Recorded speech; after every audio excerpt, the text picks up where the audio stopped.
Sobat Maestro, sesaat lagi kita akan bersama-sama mengikuti ibadah raya bersama Gereja Bethany Fresh Anointing. Selamat mendengarkan.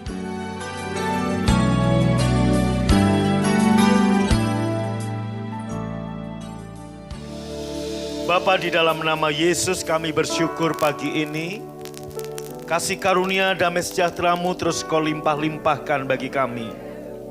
Lanjutkan kebaikan-Mu, kami siap menerimanya.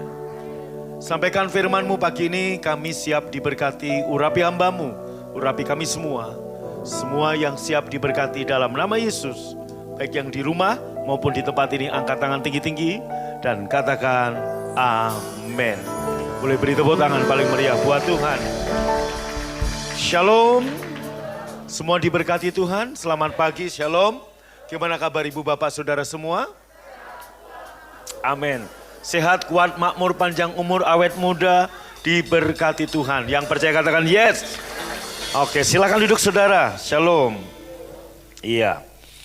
Saya buka dengan satu true story, kisah nyata pagi ini. Ada satu kisah nyata yang terjadi di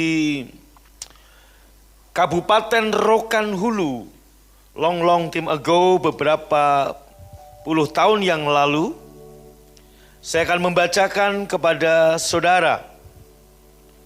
Di Kabupaten Rokan Hulu, Riau, ada seorang janda. Suaminya udah meninggal lama. Bekerja sebagai seorang guru dan membesarkan anak laki-laki satu-satunya. Anak ini sangat patuh pada orang tuanya. Dengan kerja keras, mungkin juga ada sambilan-sambilan yang lain, sang ibu berhasil menyekolahkan anaknya itu sampai tamat SMA dan memberangkatkan ke Amerika. Setelah tamat kuliah di Amerika, anaknya ini tidak pulang ke Indonesia. Dia mendapatkan pekerjaan yang baik di sana dan menikah dan punya seorang anak dan hidup berkecukupan serta harmonis. Ibunya masih tinggal di Pasir Pangarayan, ya, satu daerah di Kabupaten Rokan Hulu. Meneruskan pekerjaannya sebagai seorang guru. Namun dia punya planning, setelah pensiun nanti ia ingin pindah ke Amerika, berkumpul dengan anak dan menantunya untuk menikmati masa tuanya. 3 bulan sebelum dia pensiun, dia menulis surat kepada anaknya, memberitahukan niat dan rencananya untuk berkumpul bersama-sama di Amerika. Dalam benaknya, angan-angannya setelah dia membesarkan anak, maka di hari tua anaknya pasti akan menjadi sandaran hidupnya. Dalam khayalannya, pasti saudara-saudara, famili, keluarga, dan tetangga, kerabat-kerabat pasti akan kagum akan keberhasilan dalam mendidik anak, dan ia akan bahagia di hari tuanya. Sambil menunggu surat balasan dari anaknya, ibu ini menyelesaikan semua urusan dengan cara menjual aset-aset di Pasir Pangairan untuk siap-siap pindah ke Amerika. Tibalah surat balasan dari anaknya, ternyata di dalam amplop terselip selembar cek 30.000 US dollar dan selembar surat yang berbunyi demikian. Mama, hasil diskusi saya dengan istri, kami putuskan kami tidak siap menerima mama untuk tinggal bersama kami di Amerika karena adat istiadat di sini.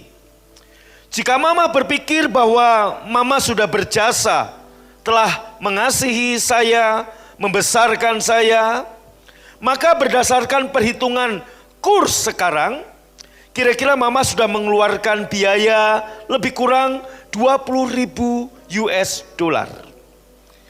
Biaya mengasuh anak hingga sampai tamat SMA. Karenanya saya kirim cek 30.000 US, 20.000 untuk bayar kepada mama dan 10.000 lagi untuk mama dengan harapan mama tidak lagi perlu menulis surat kepada saya. Ibu menerima sepucuk surat ini, hancur luluh hatinya. Tak disangka anaknya akan berbuat seperti itu. Ingin rasanya ia bunuh diri. Akhirnya dia merenung untuk bisa menerima kenyataan tersebut. Maka sadarlah ia dan bangkitlah semangatnya. Masih panjang kalau saya mau ceritakan, saudara. Tentunya kalau saya terus bacakan, beberapa saudara mungkin akan mengeluarkan, menitikan air mata. Tapi kira-kira apa yang bisa kita dapatkan dari cerita ini? Perhatikan saya. Saya membawa Anda dari cara dan gaya hidup perjanjian yang lama kepada perjanjian yang baru. Saya mencoba membawa Bapak Ibu Saudaraku berpikir, berbuat, bertindak dengan pola pikir perjanjian yang baru. Kita sudah bertahun-tahun zigzag atau bahkan mungkin banyak dari kita sudah dicekoki begitu banyak cara hidup dalam perjanjian yang lama, yaitu perjanjian perbuatan. Sebenarnya saudaraku, apa yang dilakukan di perjanjian yang lama dengan apa yang dilakukan di perjanjian baru, kemungkinan besar perbuatan atau tindakan yang kita lakukan itu sama. Tetapi yang membedakan adalah motivasinya. Bapak Ibu, seperti ibu tadi, ya, dia membesarkan anaknya, dia menyekolahkan anaknya, dan anak ini baik. Oh, gimana nggak baik? Dia memberikan 30.000 US dollar. Kalau dirupiahkan sekarang kurang lebih hampir 500 juta. Nah saudara, tetapi karena motifnya sebagai tanda balas budi atau bayar harga, maka motif ini akan membuat sang ibu hancur hati. Tetapi jika anak ini memberikan ibu ini kepada ibunya, Bu, saya kasih uang 30.000 US karena saya mengasihi ibu. Pakailah uang ini, Bu, untuk ibu senang-senang. Saya percaya ibu mana yang gak bangga? Orang tua mana yang gak bangga kalau anaknya, saudaraku, memberi uang karena cinta, memberi uang karena kasih. Hal yang sama, saudara, dalam perjanjian yang lama, kita memberi, kita menabur, saudaraku, baik waktu kita, baik tenaga kita, baik uang kita, karena wajib hukumnya. Dan itu adalah sacrifice, itu bayar harga. Tetapi dalam perjanjian yang baru, Anda memberi baik waktu, baik tenaga, baik uang, itu karena sebuah kehormatan. Enggak semua anak diberi kehormatan memberi kepada orang tuanya. Saya ulangi, tidak semua anak diberi kehormatan untuk memberi sesuatu untuk menyenangkan orang tuanya. Salah satunya saya yang berdiri di mimbar ini. Saya tidak mendapat kehormatan untuk membalas atau memberikan sesuatu untuk menyenangkan ibu yang melahirkan saya. Sebab saat saya umur 7 tahun, ibu saya meninggal. Dan saudaraku, saya ingat perkataan saya, waktu saya ke Surabaya, saya bilang sama ibu saya, Bu, waktu kami pulang naik sepur atau naik kereta, saudaraku, Argoloyo, saudaraku. Argolo itu jalannya lambat sekali. Nah saudara, ibu saya menangis di kereta itu. Menahan rasa sakit. Saya tanya, Bu, kenapa nangis? Saya masih TK, saya juga lupa, kurang lebih begitu. Ibu saya bilang, ibu minta bantuan ke bude. Saya punya bude yang paling kaya, saudaraku. Untuk ibu berobat, tapi bude nggak ngasih. Jadi ibu nggak tahu mau ngapain. Bude saya itu punya rumah tingkat, saudaraku, besar. Dan apa yang saya katakan sama ibu saya, Bu, nanti kalau Agung besar, Agung akan bangunkan rumah yang besar seperti bude untuk ibu. Dan saudaraku, saya nggak punya kesempatan untuk melakukan itu untuk ibu saya. Jadi kalau hari ini saudara bisa melakukan sesuatu untuk menyenangkan orang tua, itu kehormatan. Saya nggak mendapatkan kehormatan untuk melakukan itu. Maka anak-anak dengarkan baik-baik. Kalau Anda bisa lakukan sesuatu untuk menyenangkan orang tuamu, jangan katakan ini bayar harga, tapi ini sebuah kehormatan. Anda bisa menyukakan hati orang tua Anda yang membesarkan, yang melahirkan, yang membiayai Anda. Boleh tepuk tangan paling meriah buat Tuhan. Amin. Ada banyak orang yang gak dapat kehormatan untuk bisa melakukan untuk ayahnya, untuk ibunya. Karena ayah ibumu mungkin keburu meninggal saat engkau sudah sukses. Engkau gak bisa lakukan sesuatu. Nah, saudaraku, kembali ke tadi. Dalam perjanjian yang lama, Anda harus mengampuni. Dalam perjanjian yang baru, Anda juga harus mengampuni. Tapi motifnya yang beda. Di perjanjian yang lama, kamu mengampuni karena itu wajib. Sebab kalau kamu gak ngampuni kesalahan orang yang bersalah sama kamu, Bapamu di surga nggak ngampuni kamu. Tapi dalam perjanjian yang baru, kamu ngampuni karena kamu sudah diampuni. Nangkap saudaraku? Nah, dalam perjanjian yang lama, saudaraku, ya, dengarkan baik-baik. Kamu harus memberi persepuluhan, karena kalau kamu nggak ngasih perpuluhan, tingkap langit tertutup dan belalang pelahap gerogoti milikmu. Tapi dalam perjanjian yang baru, kita memberi perpuluhan bukan karena rasa takut karena belalang pelahap. Kita memberi perpuluhan bukan karena pengen tingkap langit dibuka. Karena kita memberi perpuluhan, kenapa? Sebuah kehormatan. Sebab Efesus 1 ayat 3 berkata, segala berkat sudah diberikan kepadamu. Banyak hamba Tuhan gak berani untuk berpindah dari perjanjian lama ke perjanjian yang baru. Why? Karena saudaraku, jumlah persepuluhan, jumlah kolekte akan bisa turun. Kenapa, saudara? Loh, karena nggak bisa lagi pakai ayat ini untuk menakut-nakuti. Kalau kamu nggak ngasih perpuluhan, oh hati-hati loh, belalang pelahap makan. Nggak berlaku lagi. Kenapa, saudaraku? Akhirnya ada orang yang merasa, udah nggak ngasih perpuluhan kan nggak ada belalang pelahap. Tetapi, saudaraku, seperti tadi saya katakan, saya mau mengajak Anda untuk menjadi dewasa rohani. Jadi kita memberi bukan karena diwajibkan, bukan karena dipaksakan, tapi karena kita mencintai dia, karena dia lebih dulu mencintai kita. Amin. Menurut saudara, kalau kisah ibu di Rokan Hulu ini terjadi kepadamu, saya berharap, saya berdoa tidak terjadi kepada saudara. Saya percaya hancur hatimu, Mbak. Hancur hatimu, Bu. Kenapa? Loh, kamu membesarkan anak, kamu melahirkan anak, kamu gak berharap untuk anakmu membalas, enggak. Satu kali anakmu memberi sesuatu hadiah karena kamu ulang tahun. Papa, mama, Noni kasih hadiah buat papa mama. Kenapa?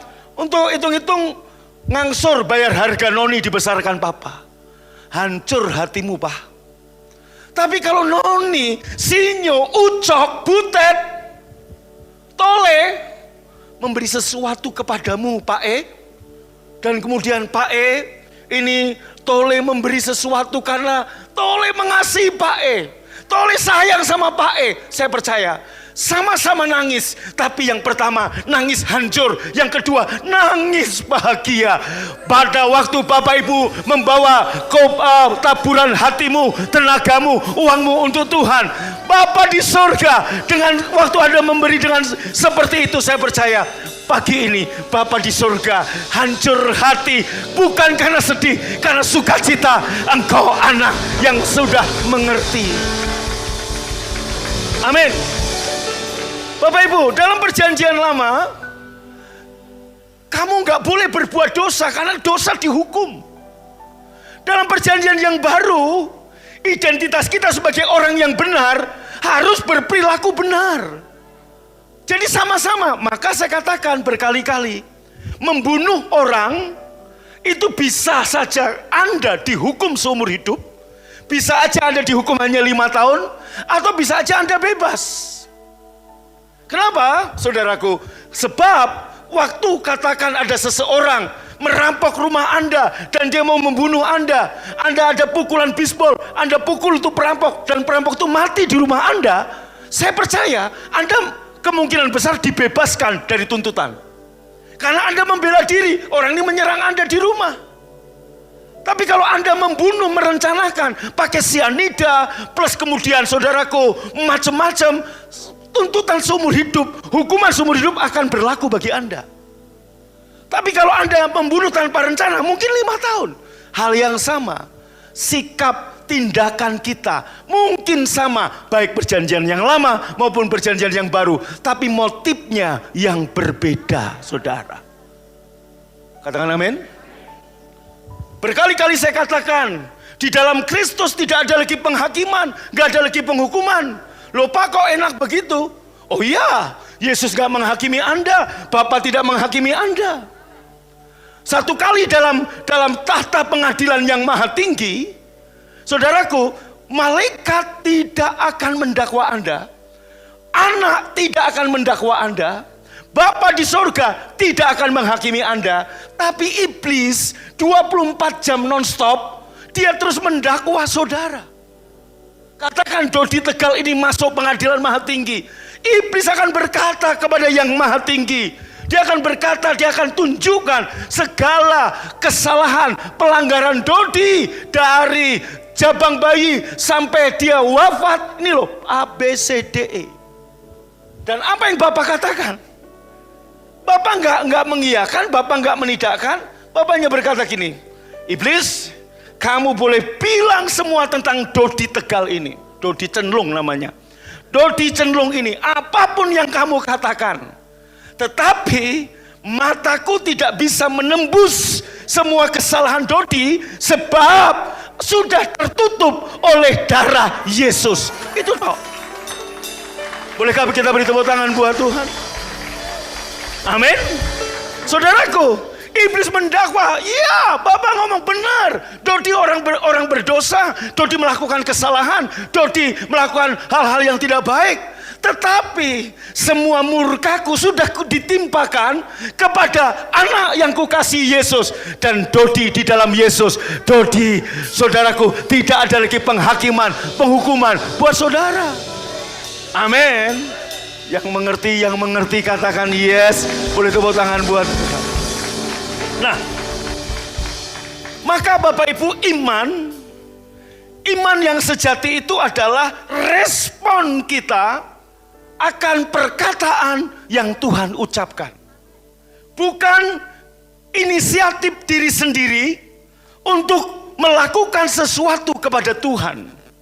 Jadi Bapak Ibu, semua tindakan kita, semua perilaku kita, semua perkataan kita, semua ini mestinya respon dari apa yang Tuhan ucapkan kepada kita. Itulah iman sejati. Saya beritahu ya saudaraku, yuk dalam kitab Kejadian, demikianlah Allah menciptakan manusia dan dijadikannya mereka, baca sama-sama, kurang keras, seperti dirinya sendiri. Diciptakannya mereka laki-laki dan perempuan. Siapa yang percaya? Saudara dan saya diciptakan serupa dengan gambar Tuhan, seperti Tuhan. Alkitab mencatat Anda dan saya diciptakan seperti dirinya sendiri. Wow, dengarkan baik-baik. Anda diciptakan serupa dengan gambar Allah. Amin. Yang mengerti katakan amin. Yang setuju katakan yes. Nah, saudaraku, kita lihat sekarang ya. Bapak Ibu, apakah kemudian kita lihat ayat berikutnya? Saudaraku, kemudian Adam dan Hawa suatu hari dalam kekekalan. Dalam kekekalan, dia tinggal di dunia, di satu taman namanya Eden, yang tidak ada dosa di sana, nggak ada penyakit di sana, nggak ada kemiskinan, nggak ada kelaparan.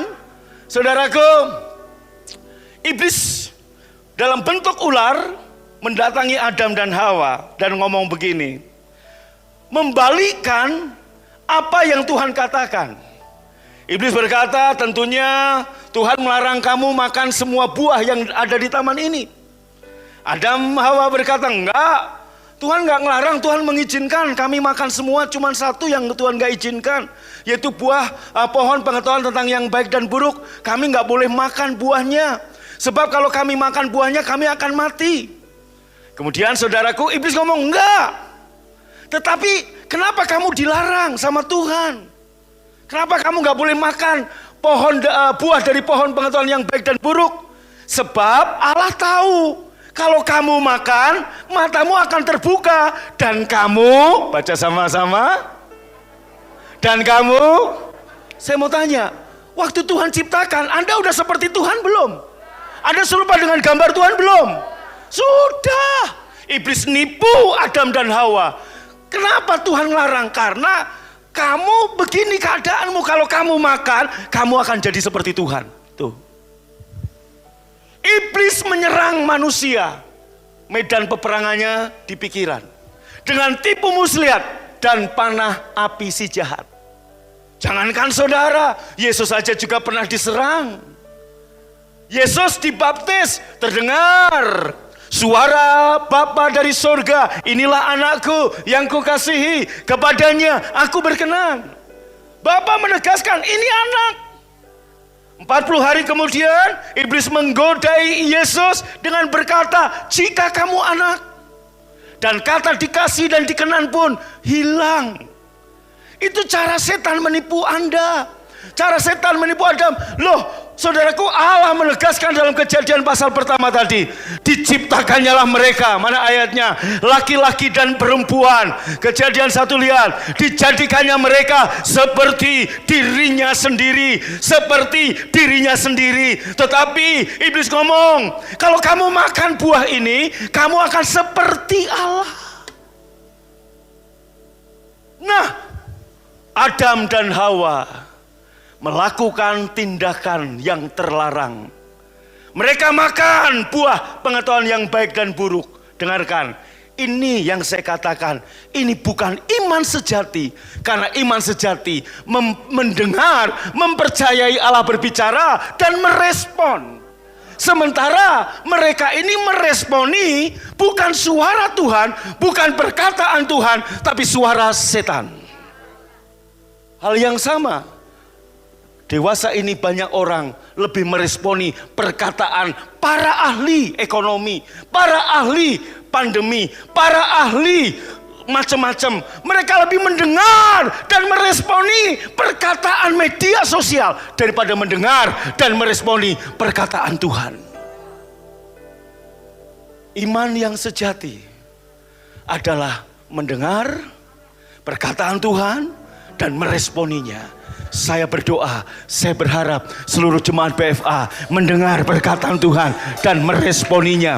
Apapun ahli ekonomi berkata, apapun ahli endemi berkata, apapun media sosial berkata, perkataan Tuhan adalah kebenaran yang tidak terbantahkan dan kita mempercayainya. Yang mengerti katakan yes. Tepuk tangan paling meriah bagi Allah kita. Nah, saudaraku, Anda lihat, kemudian Adam dan Hawa, apa yang Adam dan Hawa lakukan, perhatikan baik-baik. Begitu Adam dan Hawa makan, mereka jatuh dalam dosa. Maka kemudian saudaraku, Alkitab mengatakan mereka matanya terbuka dan mereka sadar mereka telanjang. Sebenarnya itu tidak tepat. Yang tepat adalah pakaian mereka dilucuti. Sebab mereka nggak telanjang. Mereka memakai jubah bernama jubah kebenaran, jubah kemuliaan. Sebab saudaraku, itulah jubah yang dikenakan mereka di Taman Eden. Begitu mereka sadar dosa, jubah itulah diangkat. Dan apa yang mereka lakukan?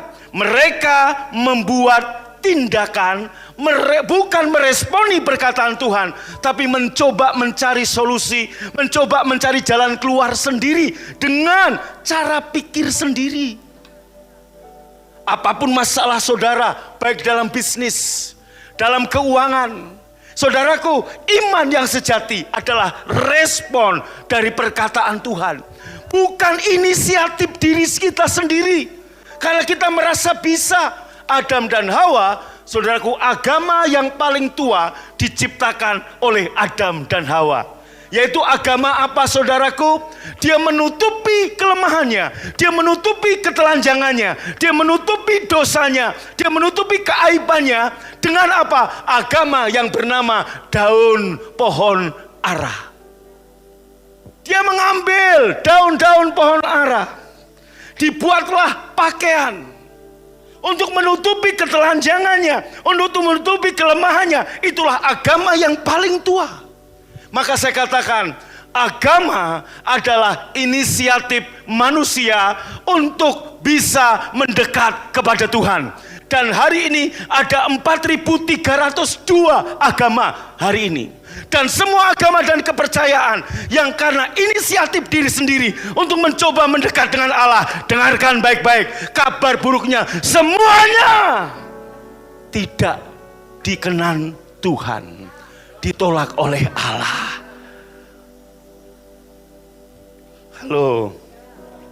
Halo, saudaraku, seperti tadi saya katakan soal Dodi, hal yang sama.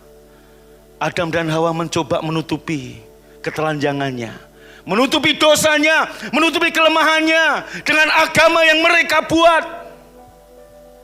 Allah berkata, semua agama yang kau buat, tetap mataku bisa memandang semua dosa dan kesalahanmu. Semua agama, perbuatan baikmu, semua jerih payahmu, tetap mataku tetap bisa melihat semua dosa, aib dan kesalahanmu. Maka Bapak Ibu Saudaraku, kekristenan bukan bicara agama. Kekristenan bukan bicara kita yang mencari Allah. Woi, dengarkan baik-baik. Malaikat yang paling ternama namanya Lucifer. Dia pemimpin pujian di surga.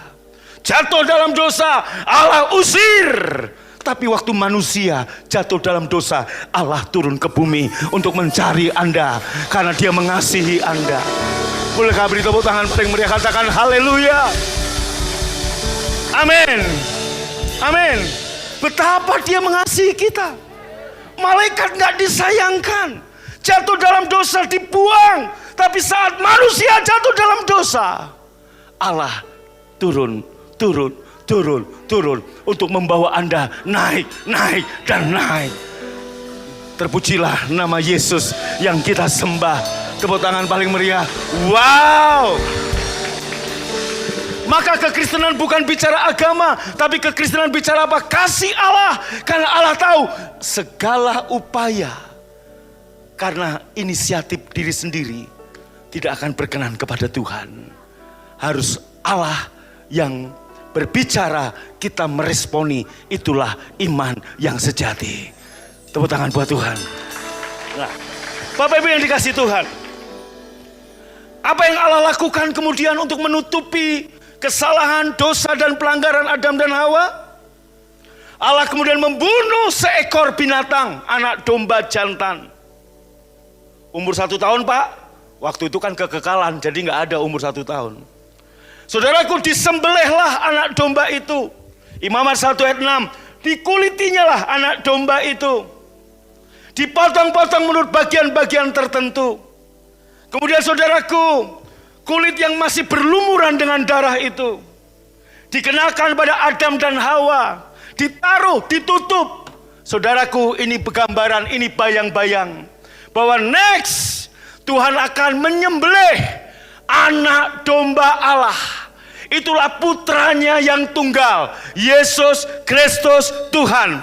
Saudaraku, kekristenan berbicara Allah turun menjadi manusia dalam rupa hamba. Untuk apa? Menyelamatkan manusia yang berdosa. Itulah yang kita kenal di dalam Yesus Kristus. Nah, iman yang sejati adalah meresponi apa yang Tuhan katakan. Manusia mencoba berinisiatif dengan 4.300 agama macam-macam. Dan semuanya Tuhan tolak. Bapak Ibu, Allah sendiri menyembelih anak domba yang masih berlumuran dengan darah kulitnya. Ditutupilah Adam dan Hawa. Di hari situ, saudaraku, hanya satu yang gak bisa dilihat oleh mata Tuhan, yaitu darah Yesus. Maka di hari penghakiman, kenapa saya katakan Roma 8 ayat 1, di dalam Kristus tidak ada penghakiman, sebab sekujur tubuh Anda dari kepala sampai kaki tertutup oleh darah Yesus. Iblis hanya bisa mendakwa, menuntut. Seperti jaksa penuntut di pengadilan. Bapak akan berkata begini, please, apapun yang kamu katakan tentang Dodi, aku gak peduli. Sebab yang aku lihat dalam diri Dodi, darah Yesus. Dan itu sudah menutup semua kesalahan dan pelanggarannya. Maka Dodi dinyatakan tidak bersalah, dibenarkan. Sebab hukuman yang harusnya ditimpakan pada Dodi, pada saudara, pada saya, sudah ditimpakan pada Yesus. Apakah Anda percaya? Apakah Anda percaya? Yang percaya angkat tangannya, apakah Anda percaya? Itulah iman yang sejati. Tepuk tangan paling meriah. Jadi dalam perjanjian yang lama, saudara hari ini beribadah karena mencoba untuk apa saudaraku? Membuat Allah senang. Kalau aku nggak ibadah, aku nggak diberkati. Maka pendeta-pendeta di luar sana masih ada juga yang bilang banyak berdoa banyak berkat, sedikit berdoa sedikit berkat, nggak berdoa nggak diberkati. Hari ini dalam perjanjian yang baru ibadahnya sama. Kami ibadah karena sebagai tanda syukur kami, tanda cinta kami. Sebab Tuhan sudah memberkati kami, Tuhan sudah menebus hidup kami, Tuhan sudah mengampuni dosa kami.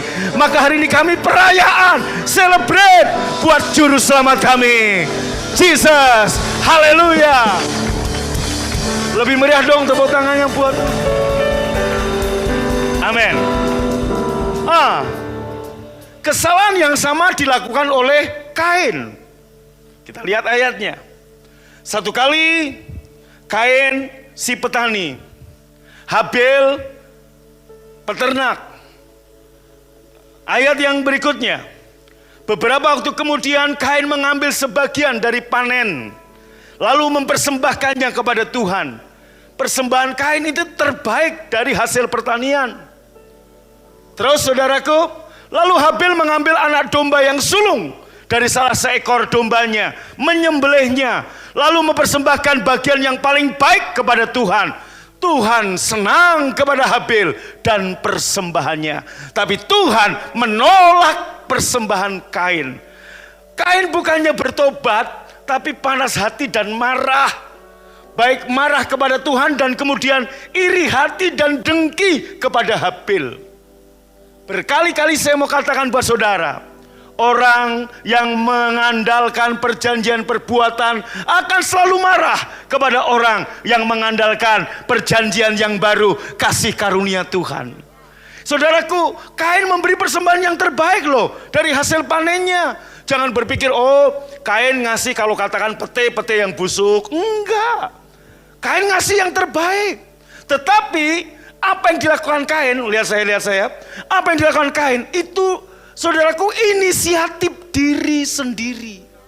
Bukan respon dari apa yang Allah katakan.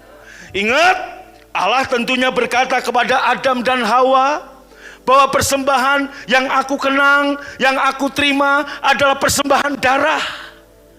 Saudaraku, Kain apalagi keturunan pertama, bapaknya juga pasti cerita. Tapi Kain berpikir begini, dia punya kesombongan, dia punya gengsi, dia nggak mau beli atau barter hasil pertaniannya kepada Habel, minta ternaknya Habel. Dia sombong, dia gengsi, gue petani, gue punya hasil pertanian, gue kasih yang terbaik dari hasil gue. Ini inisiatif diri sendiri. Sementara Habel bukan masalah dia peternak, saudaraku, sebab dia mentaati apa yang Allah lakukan, apa yang Allah katakan, dan itu yang dilakukan oleh Adam, yaitu apa? Mempersembahkan korban anak domba. Habel mendengar Tuhan bicara lewat papahnya Adam dan ibunya Hawa. Dia melakukan, dia mentaati sebagai respon dari perkataan Tuhan. Tetapi Kain inisiatif diri sendiri, mencoba membangun agama yang kedua di dunia. Dan Allah menolaknya. Pak Revan, Bu Revan, satu kali anakmu sukses, kasih duit buat kalian. Dan bilang, Papa, Mama, 20 tahun Siapa nama anaknya? Ucok lah katakan. Ucok udah dibesarkan oleh papa mama. Sekarang Ucok kasih 1 miliar. Ngitung-ngitung ini biaya membesarkan Ucok. Nangis, hancur hati, sedih. Tapi Cok, dengar Cok. Hei Ucok. Hei Ucok, iya Pak, gitu kok diem aja kamu. Kalau kita nggak begitu. Amin. Satu kali Ucok kasih ke papa mamanya, Pak, Ucok sudah sukses. Ini 1 miliar. Saya ingat saudaraku Dodi cerita ke saya. Dibangunkan rumah di Tegal buat orang tuanya. Kalau kamu ngasih sebagai Pak, Dodi sayang sama papa. Hati papamu sukacita. Tapi waktu kamu bilang, Pak, ini Pak Dodi kasih rumah buat papa. Untuk apa Dot? Hitung-hitung dulu Dodi numpang di papa. Balas budi Pak. Bayar harga Pak. Kamu sedang menaruh label kasih karunia Tuhan itu murahan. Bisa kamu bayar. Anak-anak dengar baik-baik. Kasih orang tuamu nggak bisa kamu bayar dengan apapun. Kalau kamu melakukan sesuatu yang baik karena kamu mengasihi dia. Hal yang sama lebih-lebih kasih Bapa. Dia kasih Bapa nggak bisa kita bayar dengan apapun. Maka hari ini kalau saya, saudara bisa memberi sesuatu kepada Bapa, katakan dengan saya, kehormatan. Kehormatan. Tepuk tangan paling meriah buat Tuhan. Yang terakhir, bapaknya bilang sama budak-budaknya, hamba-hambanya, cepat. Ambil sepatu. Tahukah Anda? Dalam budaya zaman dulu, budak, hamba, pegawai itu nggak pakai sepatu bro. Mereka bertelanjang kaki. Membedakan anak dan budak, anak itu pakai sepatu. Tapi budak nggak pakai sepatu. Anda lihat, saya tanya, cincin otoritas Bapak berikan kok buru-buru, nggak nunggu perubahan karakter dulu, nggak nunggu perubahan dulu, langsung seketika.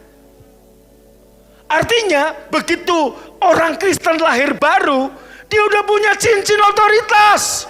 Nggak nunggu bisa bahasa roh dulu, nggak nunggu ikut som dulu baru bisa, enggak. Nggak nunggu saudaraku 5 tahun dulu jadi orang Kristen baru dikasih cincin. No. Anda begitu lahir baru, Anda manusia Kristus. Konda amin. Anda manusia Kristus. Anda udah diberikan cincin otoritas. Anda udah diberi jubah kebenaran. Dan Anda diberi sepatu. Ini menggambarkan apa? Bapak nggak sabar menyatakan kepada anaknya bahwa kamu anak, kamu bukan hamba, aku bukan majikan, aku Bapak yang mengasihi kamu. Kamu anak yang kukasihi. Haleluya. Amin. Siapa hamba Tuhan di sini? Puji Tuhan, 1, 2, 3, saya anak Tuhan. Haleluya. Anda yang hamba Tuhan hebat, tapi saya anak Tuhan, saudara. Siapa hamba Tuhan di sini? Siapa anak Tuhan? Wow, Anda sadar anak-anak Tuhan. Anda dikasih sepatu, Anda dikasih kasut.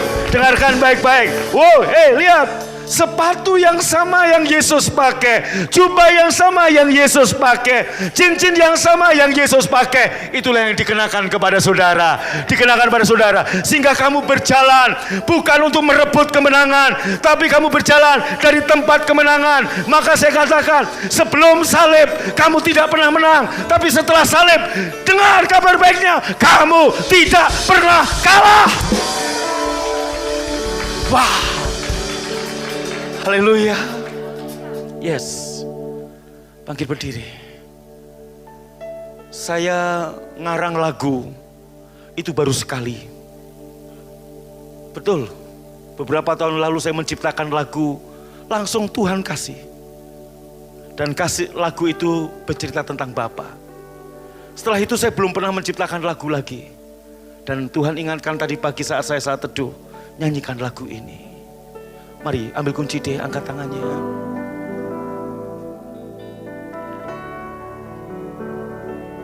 Angkat tanganmu tinggi-tinggi. Bapa, Engkau baik. Bapa, lampu dimatikan.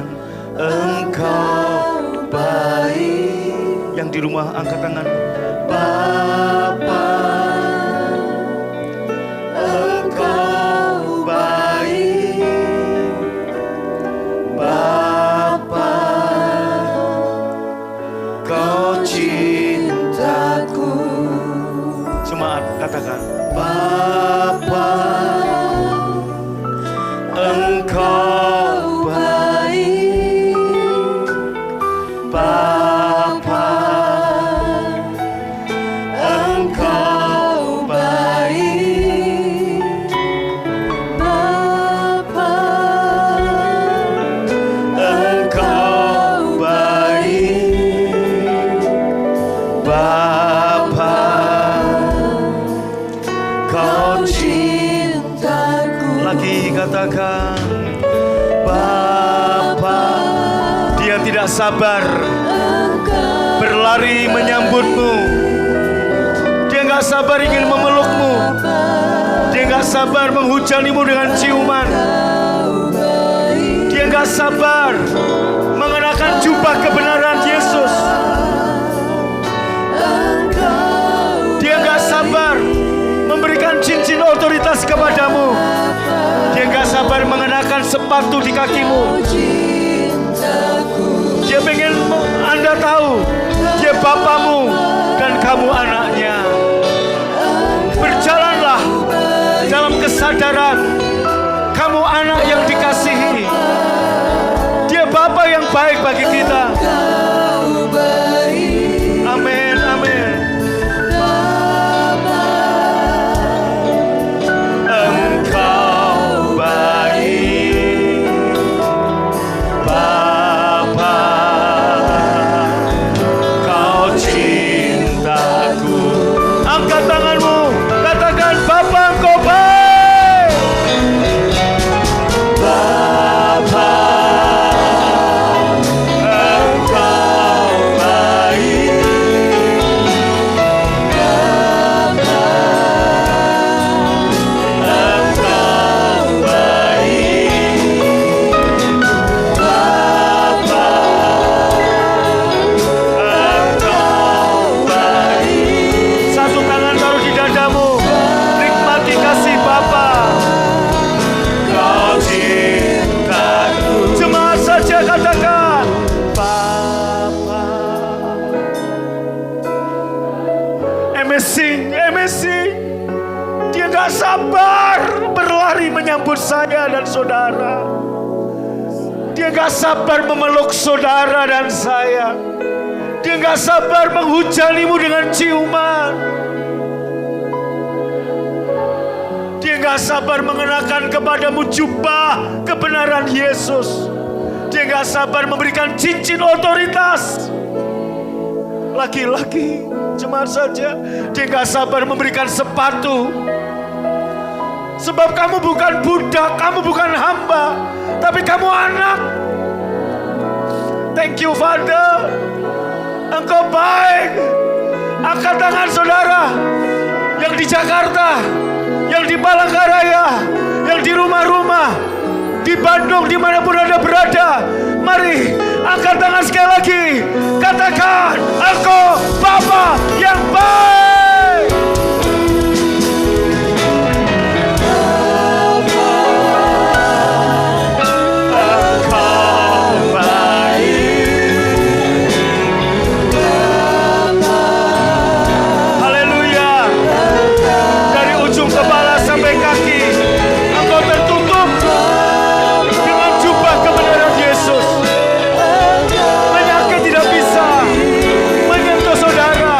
Engkau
ikuti dengan tangan kanan saudara. Bukankah roti yang kita pecah-pecahkan pagi ini adalah persekutuan dengan tubuh Tuhan Yesus? Yang percaya ambil dan makan dalam nama Yesus.